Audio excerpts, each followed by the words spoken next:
அனைவருக்கும் வணக்கம். இன்னைக்கு நம்ம பார்க்க போற வீடியோ என்ன பார்த்தீங்கன்னா, தை பௌர்ணமி பரிகாரம் பற்றி தான் பார்க்க போகிறோம்.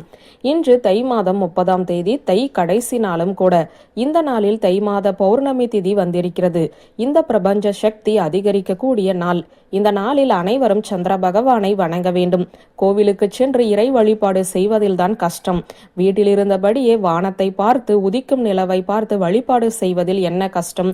முழு நிலவை பார்த்து ஒரே ஒரு நிமிடம் நமஸ்காரம் செய்து, சந்திர பகவானே, வாழ்க்கையில் எனக்கு எல்லா நன்மைகளும் கிடைக்க வேண்டும் என்று வேண்டிக் கொண்டாலே போதும். உங்களுக்கான முழு அருளும் கிடைத்துவிடும்.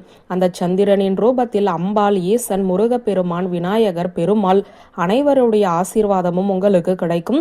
இந்த பூமியில் சூரியனும் சந்திரனும் தான் நம்முடைய கண்ணுக்கு தெரிந்த தெய்வங்கள். ஆகவே இவர்களை வழிபாடு செய்ய என்றுமே நாம் தவறக்கூடாது. இந்த சக்தி வாய்ந்த பௌர்ணமி நாளில் நம்முடைய வேண்டுதல் நிறைவேற வேண்டும் என்றால் செய்ய வேண்டிய ஒரு பிரியாணி இலை தாந்திரீக பரிகாரத்தை பற்றி தான் இப்போது நாம் பார்க்க போகிறோம். இந்த பௌர்ணமி திதியானது புதன்கிழமையோடு சேர்ந்து வந்திருக்கிறது. புதன்கிழமை நாள் முழுவதும் எந்த நேரத்தில் வேண்டும் என்றாலும் இந்த பிரியாணி இலையில் உங்கள் கோரிக்கையை எழுதலாம். கருப்பு நிற பேனாவை தவிர்த்து மற்ற ஸ்கெட்ச் பேனா எது வேண்டும் என்றாலும் பயன்படுத்தி பிரியாணி இலையின் மேல் உங்களுடைய கோரிக்கையை ஒரு வரியில் எழுதுங்கள். உங்களுக்கு என்ன தேவை இருந்தாலும் அந்த தேவை பூர்த்தியாக வேண்டுதலை வைக்கலாம். உங்களை விட்டு என்ன விஷயம் விலகிச் செல்ல வேண்டுமோ அந்த விஷயத்தையுமே ஒரு வரியில் எழுதலாம்.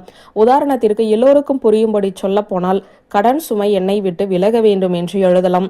நிறைய பணம் சம்பாதிக்க வேண்டும் என்று எழுதலாம்.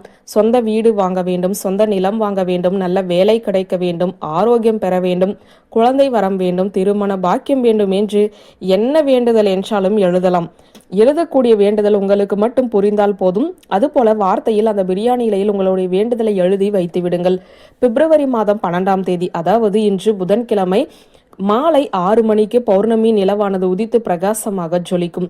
அந்த சமயத்தில் மொட்டை மாடிக்கோ அல்லது வெட்ட வெளியான இடத்திற்கோ சென்று இந்த பிரியாணி இலையை உங்கள் கையில் வைத்துக்கொண்டு நிலவிடம், தாய் சக்தி தேவியிடம் உங்களுடைய வேண்டுதலை சொல்லி பிரியாணி இலையை நெருப்பில் எரித்துவிட வேண்டும்.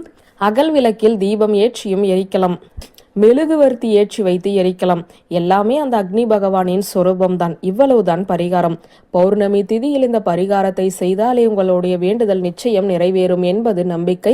எவ்வளவு பணம் செலவு செய்து எவ்வளவோ முயற்சிகளையும் பரிகாரங்களையும் பூஜை புனஸ்காரங்களையும் செய்கிறோம்.